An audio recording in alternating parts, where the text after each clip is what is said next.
இந்த மாதிரி எங்களை தாக்குதலுக்கு உள்ளாக்கி எங்களை ஒரு ஓரமா ஒடுக்கி விடாதீங்க. நாங்க ஏற்கனவே ஒடுக்கப்பட்டிருக்கிறோம். எங்களுக்கு வந்துட்டு சமூகத்தாலையும் குடும்பத்தாலையும் இன்னும் போதுமான அளவுக்கான அக்செப்டன்ஸ் இல்லை. அரசாங்கத்தை நம்பி நாங்க இருக்கிறோம். எங்களை தயவு செய்து வாழ விடுங்க.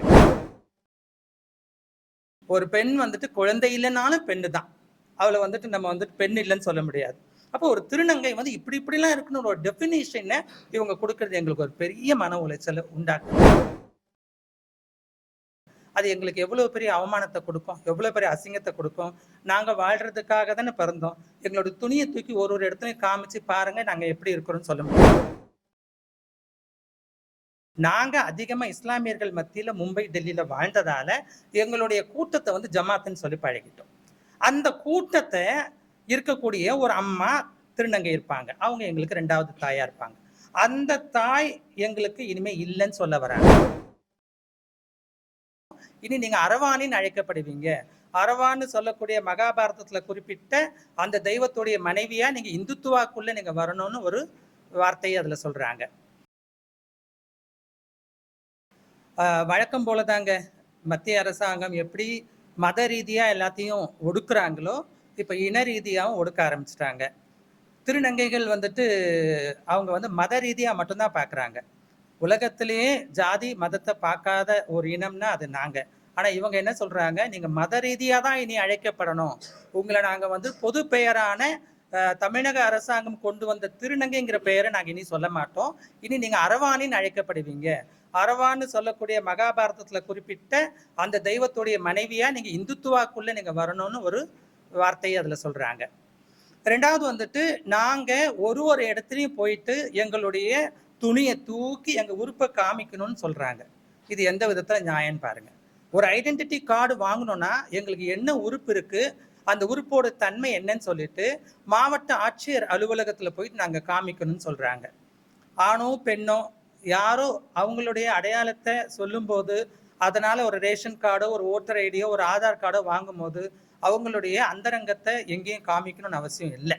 ஆனா எங்களுக்கு அந்த அவசியம் ஏன் வந்ததுன்னு தெரியல. அது எங்களுக்கு எவ்வளவு பெரிய அவமானத்தை கொடுக்கும், எவ்வளவு பெரிய அசிங்கத்தை கொடுக்கும். நாங்க வாழ்றதுக்காக தானே பிறந்தோம். எங்களோட துணியை தூக்கி ஒரு இடத்துலையும் காமிச்சு பாருங்க நாங்க எப்படி இருக்கிறோம்னு சொல்ல முடியாது. இதுல இன்னொரு விஷயம் இருக்கு. எங்களுடைய உறுப்பு பிறப்புறுப்பு வந்துட்டு என்னவா இருக்கும், அதை வந்து நாங்க ஆப்ரேஷன் பண்ணிக்கணுமா பண்ணிக்க வேண்டாமாங்கிறது எங்களுடைய முடிவு. அதை நாங்க பண்ணாதான் அல்லது ஹார்மோன்ஸாவது எடுத்திருந்தா மட்டும்தான் நாங்க திருநங்கைகள், அதாவது அவங்களுடைய இப்ப புதிய இதுல அரவாணிகள் அப்படி சொல்றாங்க. அது எடுக்காம இருக்கிறதுக்கு எவ்வளவு சூழ்நிலை இருக்கும். உடல் ரீதியா சில பிரச்சனைகள் இருந்துச்சுன்னா திருநங்கைகள் வந்துட்டு அறுவை சிகிச்சை செஞ்சுக்க முடியாது. பணம் இல்லாத சூழ்நிலையில இல்ல பயத்தோடைய சூழ்நிலையில குடும்ப சூழ்நிலையில இப்படி எத்தனையோ விஷயங்களுக்காக அவங்க அறுவை சிகிச்சை செஞ்சுக்க முடியாது, ஹார்மோன்ஸ் எடுத்துக்க முடியாது.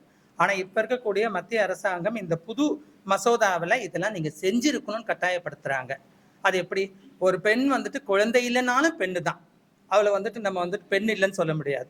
அப்போ ஒரு திருநங்கை வந்து இப்படிலாம் இருக்குன்னு ஒரு டெஃபினிஷனை இவங்க கொடுக்கறது எங்களுக்கு ஒரு பெரிய மன உளைச்சலை உண்டாக்குது. சொல்லப்போனா புதுசா வரக்கூடிய இளம் திருநங்கைகள் இதெல்லாம் பண்ணிக்கிட்டு வந்துதான் ஐடென்டிட்டி கார்ட்ஸே வாங்கணும்னா அவங்க எங்க போய் பண்ணியிருப்பாங்க? வளர்ந்த சென்னை மாதிரியான இடங்களுக்கே இதுக்கான சூழல் இல்லைன்னும் போது கிராமப்புறங்கள்ல இருக்கக்கூடிய 16, 17, 18 வயசு திருநங்கைகள் இதெல்லாம் செஞ்சுக்கிட்டு வந்துதான் அவங்களுடைய ஜெண்டரையும் நேமையும் மாத்தி ஒரு கார்டு வாங்கணும்னு சொல்றாங்க. இதை நாங்க முற்றிலும் புறக்கணிக்கிறோம். 3வதா எங்களுக்கு வந்துட்டு 2 தாய் வீடுன்னு சொல்லணுங்க. ஒண்ணு வந்துட்டு எங்களுடைய பெத்தவங்க திருநங்கைகளுடையது. 2வது எங்களுடைய ஜமாத்துங்கிறது நீங்க உடனே முஸ்லிம் பேரெல்லாம் வச்சு யோசிக்காதீங்க. இஸ்லாமியர்கள், இந்துக்கள், கிறிஸ்தவர்கள் எல்லாம் எங்களுக்கு ஒண்ணு. நாங்க அதிகமா இஸ்லாமியர்கள் மத்தியில மும்பை, டெல்லியில வாழ்ந்ததால எங்களுடைய கூட்டத்தை வந்து ஜமாத்துன்னு சொல்லி பழகிட்டோம். அந்த கூட்டத்தை இருக்கக்கூடிய ஒரு அம்மா திருநங்கை இருப்பாங்க. அவங்க எங்களுக்கு 2வது தாயா இருப்பாங்க. அந்த தாய் எங்களுக்கு இனிமே இல்லைன்னு சொல்ல வராங்க. என்னன்னா எங்களை ஒரு திருநங்கை, புது இளம் திருநங்கை வச்சுக்கோங்களேன், அவங்களை வந்து ஒரு தத்து எடுத்த ஒரு ஜமாத்துல இருக்கக்கூடிய மூத்த திருநங்கை வந்துட்டு அறுவை சிகிச்சைக்கு அனுப்புனாலோ இல்ல வேற வழி இல்லாத அவங்களை வந்துட்டு கடைக்கடையா காசு கேட்க அனுப்புனாலும் அவங்க குற்றவாளின்னு கருதப்படுற மாதிரி இந்த சட்டம் சொல்லுது. அது எப்படிங்க? அப்போ வந்து என்ன பாதுகாப்பு சிஸ்டத்தை வந்து மத்திய அரசாங்கம் இந்தியா முழுக்க கொண்டு வந்திருக்கு. எங்களுக்கான குடும்பத்துல எங்களை ஒதுக்கிட்டா அந்த குடும்பத்துல இருக்கிறவங்களுக்கு ஏதாவது தண்டனை சட்டம் இருக்கா, இல்ல அந்த குடும்பத்துல இருக்கிறவங்க மேல ஏதாவது வந்துட்டு நாங்க கேஸ் போட்டு அவங்கள வந்துட்டு தண்டனைக்கு உள்ளாக்குறதுக்கான வழிமுறை இருக்கா? எதுவுமே இல்லை. அப்படி இருக்கும்போது ஒரு 17, 18 வயசுல வந்துட்டு மற்ற திருநங்கைகளோட திருநங்கைகள் வந்து இருக்கிறாங்க. அவங்க எப்படி வந்துட்டு ஒரு டிரான்சிஷன் மாறி முழு திருநங்கையா மாறுறாங்களோ அந்த மாதிரி இவங்க பண்ணுவாங்க. அவங்களோட தொழிலை அவங்க கத்துக்குவாங்க. ஆனா அது அப்படியே தடை செய்து இந்த புதிய மசோதா இதெல்லாம் வந்து எங்களுக்கு ஒரு பெரிய மன உளைச்சலையும் கஷ்டத்தையும் கொடுக்குது. இது எந்த நாட்டில இருந்து இவங்க அந்த ஃபார்முலாவை கொண்டு வந்து இந்தியாவில் திருநங்கைகள் இருக்கக்கூடாதுன்னு சொல்ல வராங்களா? அது ஒருவேளை அதை மாதிரி ஏதாவது வேற ஒரு நாட்டில இருந்து கத்துக்கிறாங்களான்னு கூட எங்களுக்கு தெரியல. பெரிய கஷ்டமா இருக்கு. நாங்க தேர்தல் நேரத்துல இதை எதிர்க்கிறோம் நீங்க யாரும் நினைக்க வேண்டாம். நாங்க எந்த கட்சியும் எதிர்க்கணுங்கிறது எங்களோட நோக்கம் இல்லை. நாங்க வாழணும், எங்களை வாழ விடுங்க. எங்களை மாதிரியான திருநங்கைகளையும் எங்களுக்கு பின்னாடி வரக்கூடிய சமூகத்துக்கும் நீங்க செய்யணும்னு நினைச்சீங்கன்னா அந்த மசோதால அவங்க படிக்கிறதுக்கும் அவங்க வேலை செஞ்சு பிழைக்கிறதுக்கும் அதை மூத்த திருநங்கைகள் நிம்மதியா வாழ்றதுக்கும் வழி ஏற்படுத்தி கொடுங்க. எங்களுக்கு ரொம்ப வயிற்றுச்சலா இருக்கு, எங்களுக்கு மன கஷ்டமா இருக்கு.